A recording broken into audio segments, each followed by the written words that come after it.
Gente, eu me perdi nas contas do livro, mas o outro livro que eu li foi A Peregrina, também de John Bunyan. Então, eu li O Peregrino, eu não sabia que tinha... Eu li O Peregrino, assisti filme, e eu não sabia que tinha o livro A Peregrina, da peregrinação da esposa dele, dos seus filhos até a cidade celestial. Então, assim que eu soube, eu fiquei muito animada para ter esse livro, A Peregrina. Foi um presente do meu cunhado. E eu fiquei muito feliz ao recebê-lo e a ler esse livro. Então, gente, eu não faria tantas leituras dele como eu pretendo fazer do Peregrino. Por quê? Não que vocês não devem ler esse livro, que é muito bom, né? Porque conta a chegada da esposa dele e dos seus filhos até a cidade celestial. Mas como ela é mulher e os filhos deles são mais novinhos, eles vão peregrinar e vai junto com eles um certo cavalheiro. Vai com eles outro homem para cuidar deles. Então, não é tanto eles que enfrentam os desafios, os obstáculos do caminho. É esse outro homem que eu me fugiu o nome agora. Gente, me fugiu o nome agora, mas eu vou colocar aqui. Esse outro homem que vence o gigante desespero, ele que vai vencer Apolion, ele que vai lutar por a peregrina, a cristã, né, e seus filhos, porque como eu acho que o John Bunyan, principalmente por se tratar de uma época que ele escreveu muito há muitos anos atrás, ele não quis deixar, tipo, uma mulher e os filhos enfrentarem os desafios, aí colocou esse homem pra ir com ela enfrentar esses desafios. Então não é tanto ela enfrentando e os filhos dela, é o protetor deles que vão com eles e enfrentar tudo. Mas também é um livro muito bom, porque a escrita de Bunyan é muito boa. Gente, a escrita de Bunyan tem muita Bíblia. Tanto a Guerra Santo Peregrino e a Peregrina, que são alegorias, que são ficções cristãs, tem Bíblia. É Bíblia pura. É Bíblia pura, pura, pura, pura.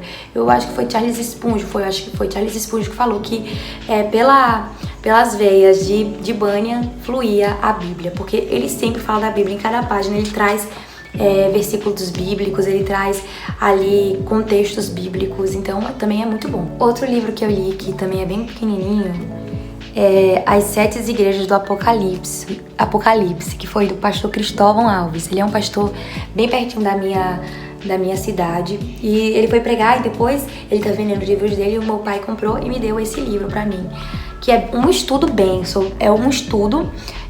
abençoado sobre as 7 igrejas do Apocalipse. Ele é um livro muito bom porque tem uma escrita, uma linguagem muito fácil de compreender. É bem objetivo ele, e fala bem sobre as igrejas da Ásia, a cultura daquelas igrejas, sobre individualidade sobre cada igreja, traz um estudo sobre a localização daquela cidade, daquela igreja. Então, se você quer se aprofundar sobre as 7 igrejas da Ásia, sobre o livro de Apocalipse, esse livro aqui é maravilhoso, ele é curtinho e é muito bom de ler mesmo. Outro livro que eu também li, também pequenininho, é Orando para Sobreviver. Então esse livro, gente, ele é maravilhoso. Eu fiz muitas anotações assim na capa, de páginas importantes. Então, ele vai falar sobre a importância da vida de oração na vida de um cristão. Ele vai falar sobre os benefícios de ter uma vida de oração, a necessidade de ter uma vida de oração, a urgência de oração para o crente nos dias de hoje. Ele vai dar muitos conselhos sobre tempo de oração, fala muito sobre a vitória através da oração. Então esse livro foi muito bom e ele é curtinho, traz muitos versículos bíblicos, conselhos. Eu fiz muitas anotações nele, então foi um livro muito proveitoso, que eu gostei muito de ler e que eu faria uma releitura dele. Então, gente, o penúltimo livro que eu li foi esse aqui, o Diário de Anne Frank. Ele é bem conhecido, né? Ele é muito conhecido, não tem como não ser conhecido. Que vai falar sobre a Anne, que ela e sua família eram uma família de judeus, e ela precisou se esconder com eles em um anexo escondido por conta da perseguição contra o povo judeu, né? Segunda Guerra Mundial, Hitler, nazista. Então ela teve que se esconder e ficar um bom tempo lá, escondida. E ela vai relatar essa vida num anexo secreto, como que era viver escondido com outra família, como que foi crescer na fase dela da adolescência, os conflitos internos dela. É muito legal porque a gente consegue ver coisas em Anne que a família dela, ela não deixava a família ver. Coisas que a família não viu, que não viu, não percebeu. Ela escreve tudo em seu diário e ela passa para o leitor, que é a Kitty, né, que é a amiga dela, que ela diz que tá escrevendo para ela, essa amiga que ela criou. E ela vai dizer algo muito interessante, uma frase que eu amo muito, que ela diz: o papel é paciente, ou seja, o papel entende, o papel, você pode escrever tudo lá, tudo que você sente. E eu amo muito essa frase dela, que ela sempre vai estar dizendo: o papel é paciente, porque ela sempre corria para o papel. Tinha vezes que ela escrevia assim, desabafando, estressada com a mãe, com a outra mulher que morava lá. E então a escrita era uma forma que ela fugia e desabafava, falando sobre tudo, amores, conflitos internos, tristeza, sonhos. Ela fala o sonho dela de ser jornalista, de ser escritora. E ela chega até a falar: quem é que leria, se interessaria em ler um diário de um adolescente? Mal sabia ela que seria um dos livros assim mais conhecidos, mais traduzidos de todo o mundo, né? É um livro que ele é internacional. Então, foi muito bom ter conhecido a história dessa jovem escritora, a Anne Frank, e ver que, apesar de morta, o sonho dela permaneceu e ficou vivo. E ela ficou conhecida como uma grande escritora. Então, gente, nós estamos no mês de novembro e eu estou lendo esse livro aqui, ó, Porque Tardo o Pleno Avivamento. Por isso que eu não posso dizer que ele é o último, né? Porque hoje é dia 4 de novembro e eu tô lendo esse livro aqui, Porque Tardo o Pleno Avivamento, Leonard Ravenhill. Eu escutei umas pregações dele e eu gostei muito das pregações dele. E depois eu fiquei sabendo que ele tinha esse livro. Aí eu resolvi comprar e eu tô gostando muito de ler esse livro. Eu pretendo fazer uma resenha quando eu terminar, que eu já tô perto de terminar. Eu tô na página 103, a página 103 e são 168. Eu acredito que essa semana, como a gente tá é terça-feira, essa semana eu consigo terminar, porque falta só... eu tô no capítulo 13, tem 17 capítulos, eu vou tentar terminar essa semana. Eu faço uma resenha falando sobre esse livro que é tão fantástico, que fala sobre a necessidade de vivermos um verdadeiro avivamento e por que esse avivamento tarda. Ele fala muito sobre a oração, sobre a pregação, sobre nós se compadecermos com as almas perdidas.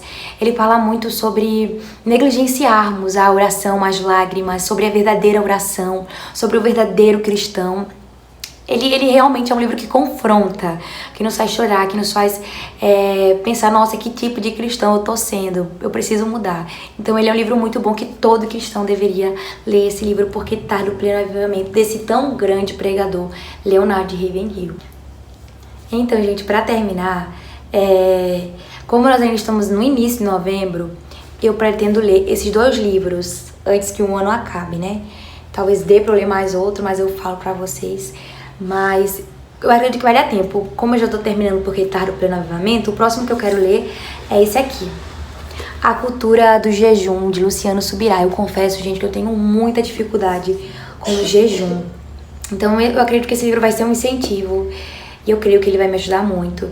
Então depois eu posso fazer uma resenha sobre ele depois que eu ler. Mas é um livro que eu pretendo ler agora em novembro. E pra dezembro eu quero ler esse aqui. Eu já li O Deus que Destrói Sonhos, de Rodrigo Bibo, gostei muito. E o que eu quero ler em dezembro é Como Se Tornar um Cristão Inútil, de Rodrigo Bibo. O Deus que Destrói Sonhos foi muitas tapas na cara. Imagina esse aqui, Como Se Tornar um Cristão Inútil. Tô muito ansiosa pra ler, muito ansiosa pra aprender.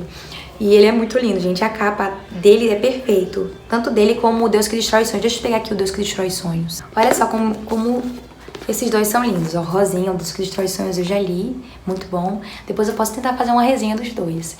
E Como Se Tornar uma Cristão Inútil, que é o que falta eu ler, que eu vou ler agora em dezembro. Tenho certeza que eu vou ler, porque só se... Não, tenho certeza não, né? Que lá em Tiago 4 vai falar que nós devemos fazer tudo assim, pela palavra de Deus. Se Deus quiser, se Deus permitir, eu vou ler esse livro aqui em dezembro, ó. Como Se Tornar um Cristão Inútil.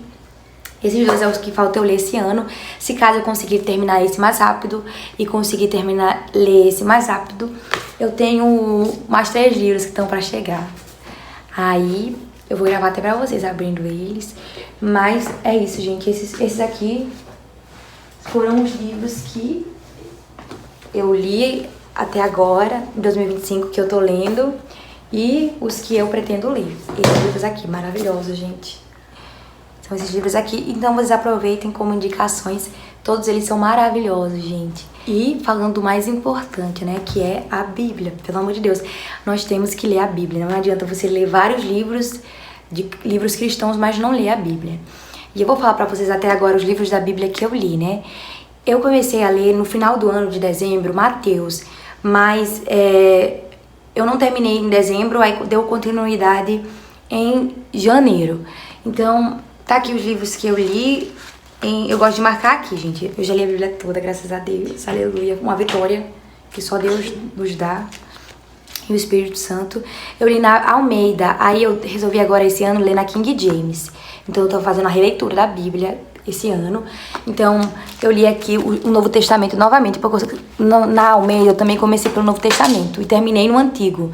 Então eu comecei novamente o Novo Testamento. Aí eu vou marcando o checklist que eu já li, ó. Eu vou virar a câmera pra mostrar pra vocês. Então tá aqui, gente, os livros que eu já li esse ano.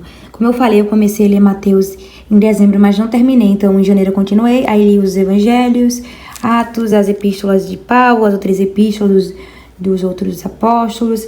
Li Apocalipse e terminei recentemente Gênesis. E eu quero terminar esse ano ainda os Pentateucos. Eu tô lendo Êxodo.